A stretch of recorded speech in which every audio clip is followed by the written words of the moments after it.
I Believe by Tuesday Love Sang Rampa, read for you by BlueFriend in beautiful BC. Chapter 10.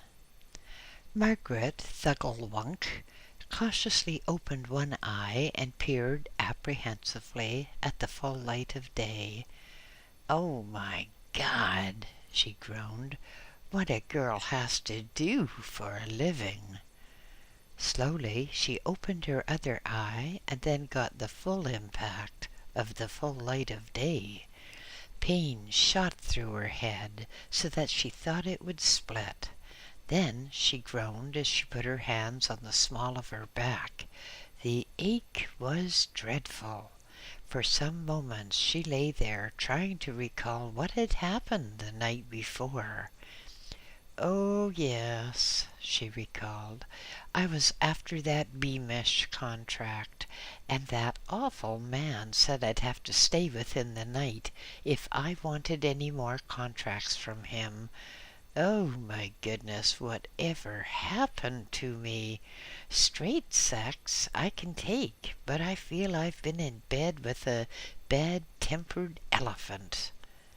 She groaned and at last tottered off into the bathroom and flopped onto the seat. After much retching and vomiting, she bathed her head in a wet towel, oblivious of what was happening to her hairdo in the process. At last she felt somewhat recovered and looked about her. As she did so, her face grew dark with rage. "That no-good bum of a husband," she said. "I told him to get this place cleaned up before he left for work this morning." At the thought of her husband she stirred again and tottered out of the bathroom into the kitchen. Bemusedly she looked about, and then her eyes spotted a note propped up against a milk bottle. "I am tired of living with a liberated woman," the note said. "Equal opportunities can go too far, and when you are sleeping around night after night, that lets me out. You'll never see me again." She took the note in her hands and looked at it intently. Then she turned it over and held it up to the light, and at last turned it upside down as if some inspiration would come to her. But no inspiration, no joy, no sorrow either. She was just another of those females who call themselves liberated women, the worst curse of civilization. I am one of those who have utter contempt and loathing for these women. They are not wives, they are just useless ullage which are dragging down the race. In 1914 or so, a great tragedy occurred in Britain. Oh yes, the Great War started, the Great World War. But another war started as well, the so-called Battle of the Sexes. Women were designed to bear the children which continued the race of man. But in 1914, women went to the factories and donned men's attire. Soon they were drinking and smoking and using such foul language no man would ever use, no matter how depraved. Soon women were griping and belly-aching, saying they had had a raw deal. But no woman has ever said what she wants.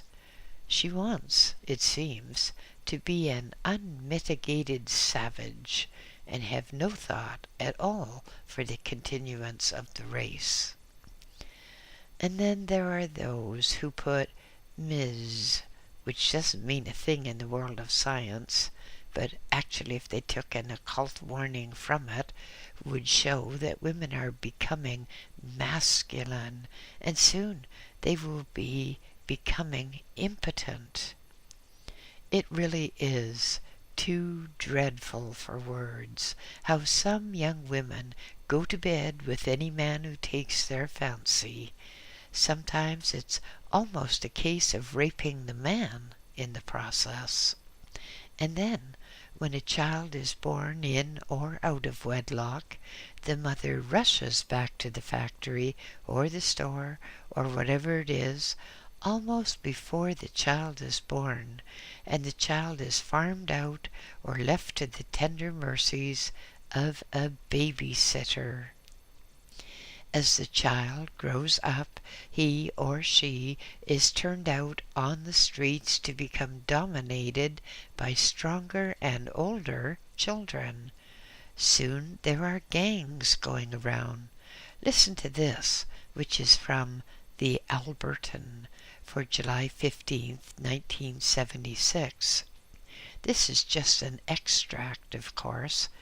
It says, "Hit boys for hire." After the usual blurb, etc., the article goes on to say, somewhere in the Vancouver area is a 10-year-old boy who has made himself available to the underworld for contract killings. It appears that this young fellow, a 10-year-old, leads a gang of 100 boys who will kill to order for payment. A few weeks ago, there were reports in a paper that a boy even younger had committed murder, and now, since that, there is another case where a boy killed his alleged friend. In the old days, the mother used to stay at home and raise a family, and she made sure that they were decent citizens, made sure that they were children who would obey, and what greater task can there be than to have the mother who will stay at home and raise a suitable family and make sure that that family is looked after? It is clear that many of these women who will not stay at home are just being influenced by evil forces. In the First World War, women went to factories, offices, and even joined the forces, and so advertising people found that there was now a doubled source of income for those to whom they advertised, and soon the economy was geared so that it was necessary for women to work, or so it appeared on the surface. All the advertising stressed that women could do so much by buying this, that, or something else, and of course they fell for it, hook, line, and sinker. The government, too, found that when women worked and earned high money, then there was more income tax, more money from purchase tax, and all the rest of it. And women still go on being so utterly stupid that they miss their natural vocation and instead just go out to work to get into debt to buy things which are no earthly use to them. Some women nowadays have no taste at all. They haven't the vaguest idea of dress sense. They think that the height of fashion is to get out in a fresh blouse and skirt every day, stuff which has been bought on the Never Never, and usually is the cheapest material possible, material with gaudy patterns on them. Have you looked at women lately? The younger women, that is?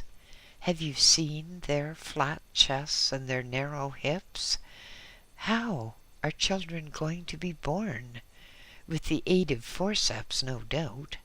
And then they will get their brains distorted and pinched. Have you seen how marriage is deteriorating nowadays? Some women just want to shack up with the man and have as much sex as they want, and then, If the man crosses them in any way at all, they just pick up their traps and out they go to the nearest man who will have them. In the esoteric world, there is the male principle and the female principle, two opposite poles, and for the continuance of the world as an inhabited place, it is necessary that men and women be unlike each other. Otherwise, women will become sterile, and no matter how many times they try, no matter how hard they try, there still will be no offspring. Perhaps we should go out and do violent things to the advertising people, the ones who lure women onto the path of racial destruction. Oh yes, it could be so. It is made clear in the Akashic record of probabilities that such a thing can happen. It happened millions of years ago. Far, far beyond even a racial memory, there was a civilization which reached quite a high standard. The people were purple, and they were not necessarily human, not quite human, in fact, because the women had 6 breasts, not 2, as they do now. And there were other subtle differences. There was a very high standard of civilization and a very warm family life. But then women decided that they should not stay at home and raise the family.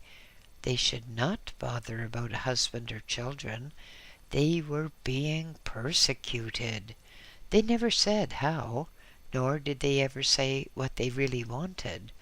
But obviously something had gone wrong in their minds. And so they broke away from marriage, and as soon as the baby was born, it was shoved off to any home that would take an unwanted child. Soon the quality of the race deteriorated, degenerated, and became moronic. In time, women became completely sterile, and the race died out. Do you know anything about gardening? Have you ever seen a very choice apple tree which has been neglected? At one time, that apple tree produced prized apples, prized for their firmness, their sweetness, their color, and everything. But then, if it is neglected for a time, you get a thing like a crab apple, wizened, warped, and shriveled. Have you ever seen thoroughbred horses which have been neglected and allowed to breed with wild moorland ponies? Well, I will tell you what the result is after a few generations. The animal result is the lowest of the low, because all these things seem to breed down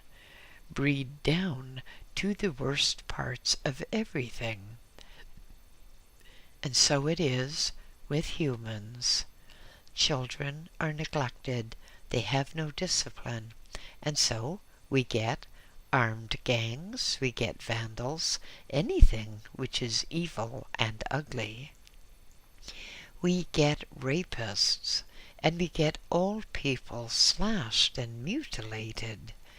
Quite recently there was a case where 2 women found an old man who was disabled. He had artificial legs. So, for the few cents which the man had in his pockets, the women beat him up and broke his artificial legs and left him more than half naked in a deserted street. Quite recently, there was another case involving women. 2 women went to a house occupied by an old-age pensioner woman. They forced their way in, and then they beat up the old lady, and she only escaped with her life by pretending to be dead. The women, if women they can be called, robbed the house, took all the money the old lady had, leaving her quite destitute. Old age pensioners do not have much to live on. Do you know what undisciplined children grow up to be? Do you know what happens when children are allowed to grow up into teenage state without any discipline, without any thought of trying to get a job? Willie the Wolf loped along the midnight street. The garish gleam of the neon lights flickered and flared in the night wind as the lamp holders swayed, bowed, and swayed again. This had been payday, and even at this late hour many people were still about. The shopping malls, ever ready to take advantage of payday, stayed open very late when the money was ready to flow. Willie the Wolf was a shady character, one of those very undesirable people who seem to creep out of the woodwork on a Sunday morning, slouching and lurching like a drunken moron along the early morning avenues. Even his parents had no time for him, and eventually had turned him from the shelter of the parental roof. Father worked, mother worked. Willie stayed at home filching whatever he could. If his father's pocketbook fell into his hands when the old man came back in a drunken stupor, he took what he could. Willie was ever ready to purloin his mother's purse and sneak whatever currency he could, and blame it on his father when accused. Willie had quite a reputation in the neighborhood. He was always slouching around in dark streets, trying car doors to see which was locked and those which were not locked. Well, Willie was there to see what could be stolen from the glove compartments, or even taking hubcaps from the wheels. His parents were sick of him. At last, finding that Willie would not listen to them, finding that he would not do anything about getting a job after he was thrown out of school, they locked the doors against him and changed the locks, and made sure the windows were locked too. So Willie went away just a few streets. He went to the unemployment agency and was able to fake reasons for not taking work, and then, with a different name, obtained from a stolen pocketbook, he also got money from the welfare people. But Willie the Wolf loped down the street with predatory eyes, a swivel for opportunity, his head turned this way and that way. He looked to the front, and then he looked to the back. As he turned frontways again, he suddenly stiffened and increased his pace. Just turning the corner ahead of him was a young woman carrying a heavy handbag, a late worker from one of the many busy offices. Willie loped on, taking it easy. He saw she was waiting to cross the road, and just as she was about to cross, the light against her turned red. Willie loped on and drew level with her. He slid one leg in front of her, and with his right hand he pushed on the nape of her neck. Like a log, she fell, face down, hitting her forehead against the curb of the sidewalk. Willie grasped her handbag from her nerveless hand, and without breaking his stride, he loped on. Turning a corner into a dark lane, going alongside an apartment building, he looked over his shoulder briefly to see if there was any in pursuit. He saw the young woman on the ground with the spreading stain of red, which looked black under the greenish neon lights. With a chuckle, he just slid her handbag under his leather jacket, zipped up the front of the jacket, and sauntered along as if he had not a care in the world, as if he were the most innocent person in the world. And then he came to an even darker part of the back lane. Here there was a garage which had been deserted for some time. It was locked up quite securely, but the garage people had gone out of business, and they were waiting to have the property sold. The garage was locked up, but many weeks before it had closed down, Willie had stolen a spare key. He had gone into the garage and demanded the keys to the gents, and as the assistant turned to unhook the key, Willie had snatched up the door key, which was lying beside the cash register.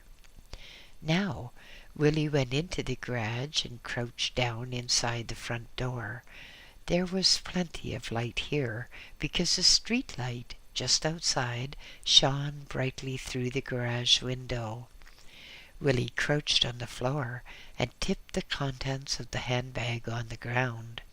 Chuckling to himself, he put away all the money he could find, and then he rummaged through the other contents, gazing at the peculiar things which women keep in their handbags. Reading with great difficulty the pile of letters which also were in that purse. At last, deciding that nothing more was worth having, he kicked the remaining items aside in a pile of rubbish. On the uncaring sidewalk, the woman lay stunned and bleeding. Past her swirled the heavy night traffic coming from nightclubs and cinemas, late workers returning home, and other workers going to their shift. Drivers gaped from passing cars and speeded up so they should not become involved.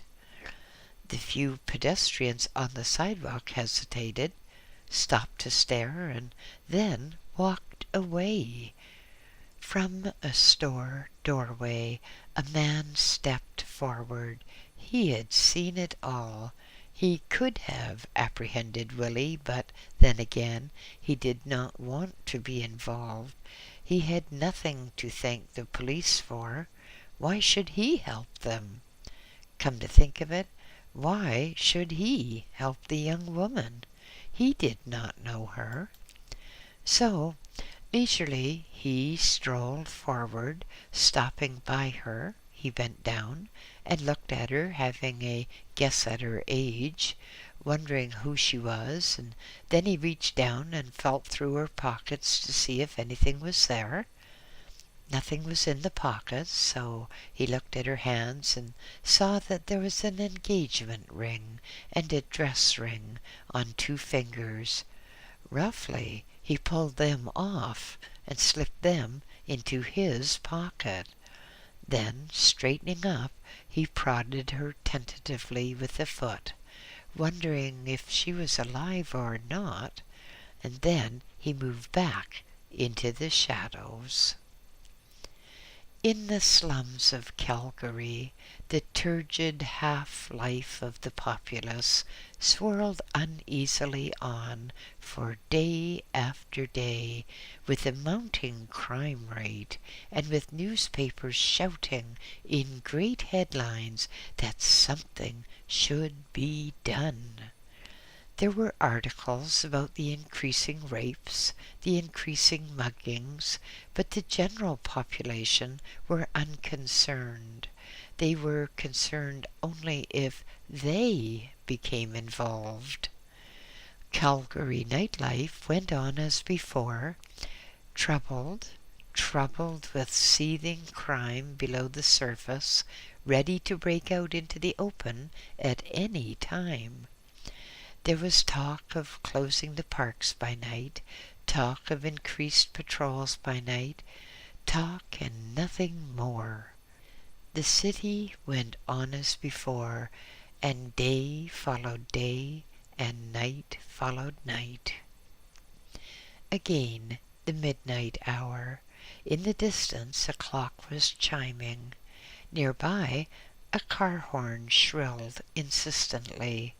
Some burglar breaking into a parked car had set off an alarm, so the car shrilled away and the shrilling went unheeded. No one cared. No one wanted to become involved. Again, the midnight hour. Willie the Wolf loped along the midnight street. His once white turtleneck jersey, stained with the remnants of many a meal, swayed and stretched as he loped, and, as before, gazed around for prey. Sighting what he desired, he tensed to alertness and increased his pace. A little way in front of him, a small old lady carrying a heavy bag shuffled along into the night. Obviously she was disabled, handicapped, arthritic maybe, but she was shuffling along as if she could hardly put one foot before the other, shuffling along as though she were having difficulty in completing her journey. "Well, she won't," chortled Willie to himself. Quickly he caught up with her. With practised ease, a skill developed with many a successful encounter, he slid a leg in front of the poor old lady, and then a hand poised at her back to push her forward, to trip her on to her face and grab her bag. But, oh, surprise! The little old lady ducked and swung her heavy brick-laden bag at Willie's head. For a sick moment Willie saw it coming. Then, with a smashing crash, it caught him beside the head. He saw bright lights. He had excruciating pain, and he shrieked, and then the whole world went black before him, and like all his victims before, he tumbled down to the ground and rolled over on his face. The callous, careless onlookers on this busy street stared in torpid astonishment as the little old lady placed a foot on the small of Willie's back, crowed her pleasure like a rooster on a dung heap at the break of dawn. Then she did it again and walked away with a jaunty step. The night wore on. A minute, an hour, it was of no moment to Willie.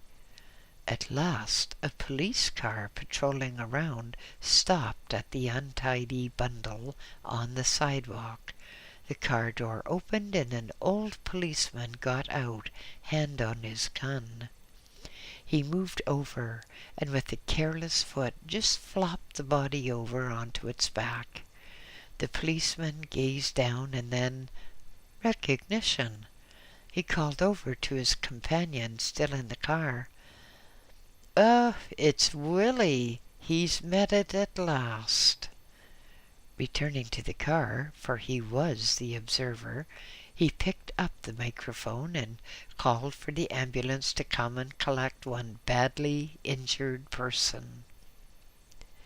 In the darkness of a nearby apartment, facing that crossing, the little old lady sat at her window peering through the curtain, and as she saw Willie thrown quite unceremoniously into the ambulance men knew him as well. She laughed and laughed and laughed before undressing and going to bed. The Akashic record, which certain people can see when they go into the astral plane, is a record of all that has ever happened upon the world to which it applies.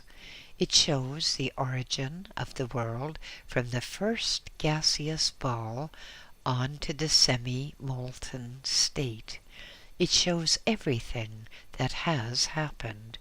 It is just as though the world were a person, and that person had parents who had a cine camera working from the moment of birth all through the person's life until the moment of death.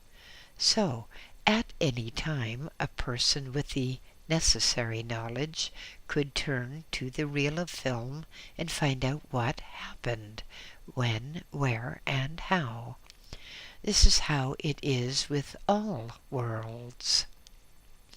In addition, there is a record of probabilities, a record showing what is hoped will happen, but the behavior of individual countries can modify what will happen. For instance, now there's been a big earthquake in the Far East, and China has been cracked. Well, I personally believe that that is caused to a large extent by all the atom bomb tests underground, performed in America and in Siberia. It is like hitting a certain structure and finding that apparently no harm has been done, but then, at some remote part of the structure, cracks or fractures appear. Aircraft engineers know this, when a bad landing of an aircraft can cause damage whereby cracks will appear in the tail. Many years ago, I was asked by a cultist to come in on a scheme that he had. He was going to sell people the idea that he would go into the astral, with his briefcase presumably, consult the astral, and come back with the information which he would then sell to the inquirer for a very large sum of money.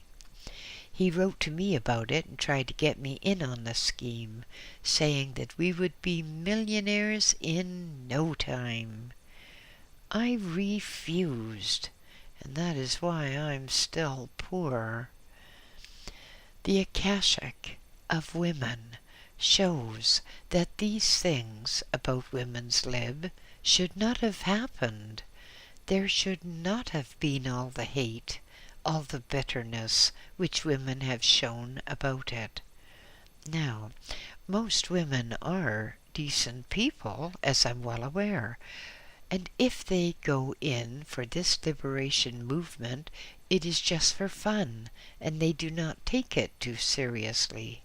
But there are a certain number of crackpots, women who stuff Ms. in front of their name, meaning, I suppose, mostly stupid. And that is very suitable, because that is what they are, mostly stupid. But in putting that Ms. in front of their name instead of Miss or Mrs., or putting nothing in front of the name, they are invoking wrong vibrations, and vibrations are the essence of all existence. They are invoking bad vibrations for themselves. If things go on like this, as these women seem to want, soon other forces will make fresh arrangements. They will think that they will give people of Earth a real taste of their own foolishness, and then it will be a reversion to a state which happened in a far-gone civilization. A civilization which existed so long ago on Earth that there is no record of it except on the Akashic. In that civilization, when all the people wore purple skins instead of black, yellow, brown, or white, women betrayed mankind to a certain sect of the gardeners of the earth, the super beings who looked after this world, or who are supposed to.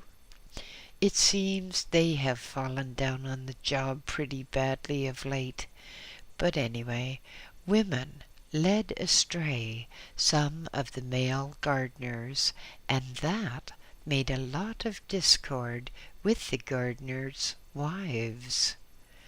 But a new race was formed by their union on the earth, and it was dominated by women. Women took all the jobs, and there were few jobs available for men other than as menial servants, slaves almost, for men who were impotent. But in special luxury houses there were very virile studs. They were there for the sole purpose of providing the necessary babies. Oh yes, all this is perfectly true. It is so absolutely true that I tell you most sincerely that if you read my books, all 17 of them, and you practice the things I tell you, then if your intentions are pure, you can go into the astral and you can see the Akashic record of this world. You cannot see the Akashic record of individuals because, well, that would give you an unfair advantage over the competition. You have to have special dispensation, as I believe they say in the Roman Catholic Church, before you can see the personal Akashic record of any individual nearer than 1,000 years. But in that long bygone age, when there was a matriarchy, women were busy working much the same as communist slaves have to work. And then the most beautifully formed, the most healthy of the women, or those who were very well in with the leaders, could go to the stud house for pleasure, or in the necessary cases, for procreation as well. Can you imagine how it would be on earth nowadays if there was such a thing? Can you imagine what the advertising people would put out for gullible women? Polly's House of Pleasure, the most powerful men available. Take your choice, what color you like, what shade you like, dimensions to suit your own choice, reasonable fees, special terms for club membership. But anyway, as is always the case, an unnatural society eventually ends. So it was that the matriarchy ended. It was so unbalanced that it eventually toppled, and that whole civilization died out. Do you know why it was unbalanced? Think of your car battery. Think of a battery in your radio, or anything which has a positive and negative. Supposing, in some peculiar unknown way, you could make the negative more powerful than the positive, then the whole thing would be unbalanced, wouldn't it? And it wouldn't work after a time. That is what happened with that particular purple race. Life demands that there shall be equal positive and there shall be equal negative. There shall be equal good and equal bad to balance. There shall be equal masculine and equal feminine, without which there cannot be any balanced, coherent life. And the liberationists are trying to upset the balance of nature. They are trying to ruin human ecology, and it just will not work. It is just making a lot of very bad karma for the instigators, because look at the troubles they are causing. They are greedy, and greed is one of the big curses of this world. The golden rule is that we should do unto others as we would have them do unto us. It is also better to give than to receive. If you give, you add to your good karma. But if you are trying to stir up disharmony and strife, then it makes a very bad karma indeed. I am always highly amused at women who get married, but then will not take their husband's name so as to make a balanced unit. Here in Canada, we have an aspirant to the holy office of Prime Minister of Canada, and that fellow has a wife who will not use his name. She calls herself Ms. I believe it's McTeer or something like that, and it's enough to make anyone shed a tear. But how can you have a balanced family at the head of a country when the two chief members of the family do not form a unit? You can't. Then, again, if women do not want to be wives, then why get married?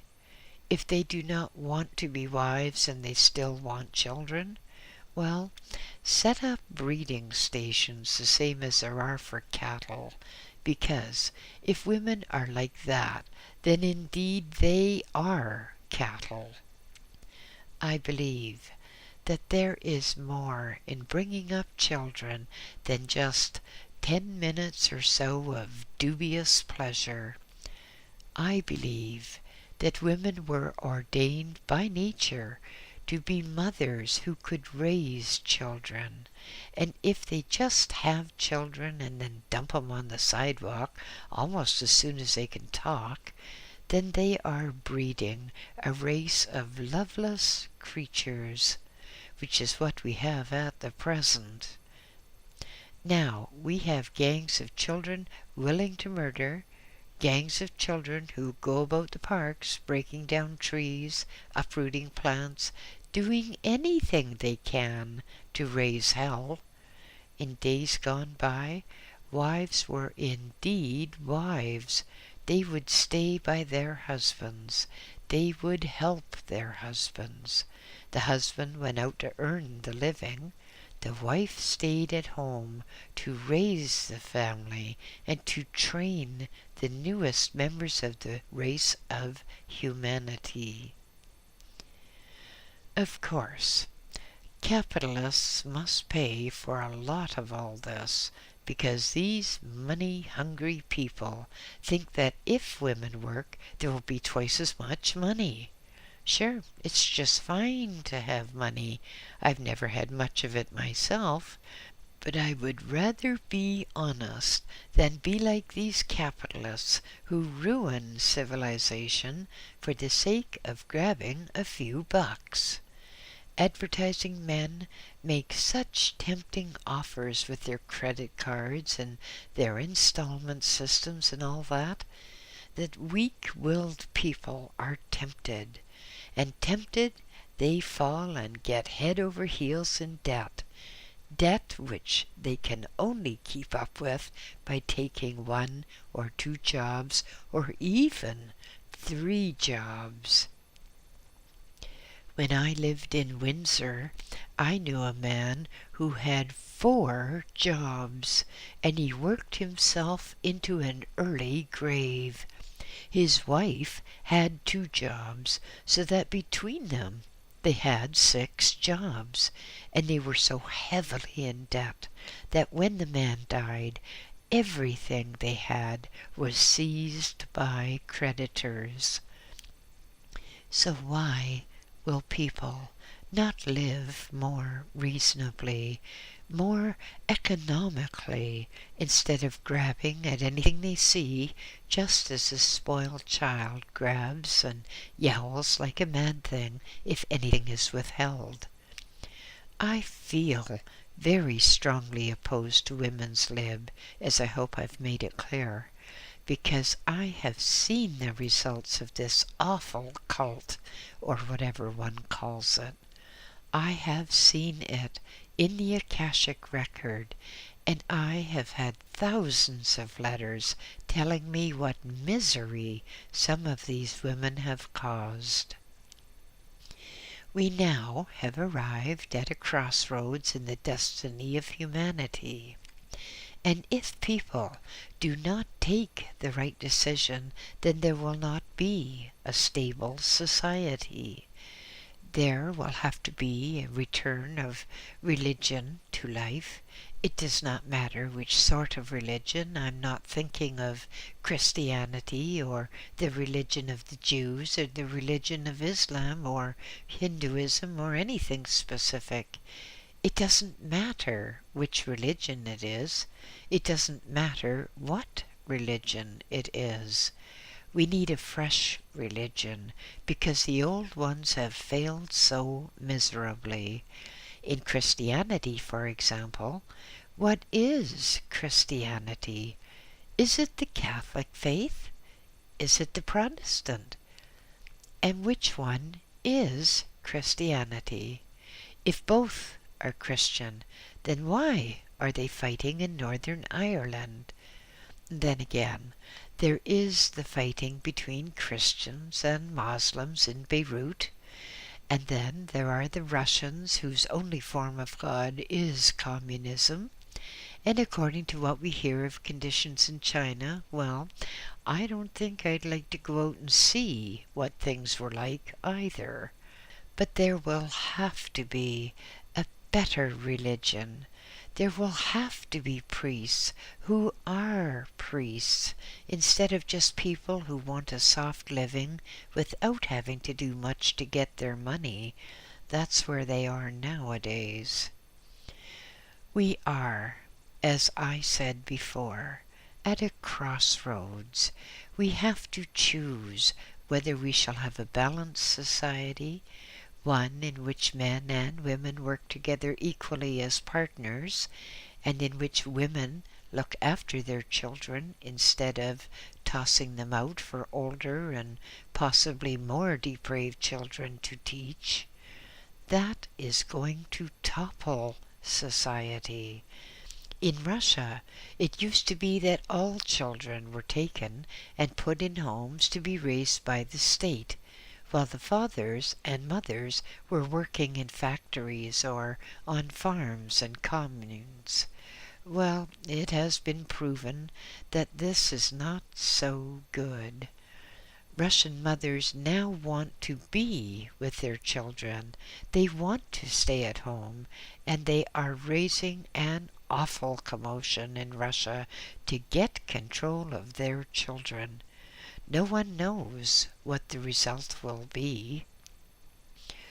Old Hitler, who really did have some crackpot ideas, had special breeding stations. You probably have read all about it, but if some of you have not, here's a brief idea of what it really was. Party leaders were on the lookout at all times for very loyal, very healthy members of the party who would make good parents. And then, when a loyal, healthy young man and a loyal young woman were found, they were sent off to great mansions in the country. There they were well fed, well looked after, and after they'd been built up a bit, because German rations were pretty scruffy at that time, young men and women were allowed to meet and pick their partners. When they had picked their partners, and they had both undergone another medical examination, they were allowed to stay together for a whole week. Well, you know what happens when a young man and young woman stay together for a whole week with no holds barred, so to speak. And everything they did approved of by the government. Well, when the child was born of such a union, it was taken away from the mother and put in a special home to be brought up with all the skill and science and Nazi know-how available at the time. It was intended that they should form the nucleus of a super race. 25 years after all this, certain investigators went into the question of what had happened, and many of the children, now of course grown up, were traced, and almost without exception these children were found to be of lower mentality. Some, indeed, were morons, which showed that not even Hitler could put a man and woman together, shake them up a bit, and produce even a normal child. By the time we reach the year 2000, it will be known if the people of this earth have to be wiped out like a lot of weeds and fresh stock planted. But if women will stay at home and be wives and mothers as intended, then this particular race can continue into the golden age. It depends, ladies and women's libbers, who are not ladies, on you. What is your choice going to be? Classed as weeds, or to carry on into the golden age with stability in the family? End of chapter 10.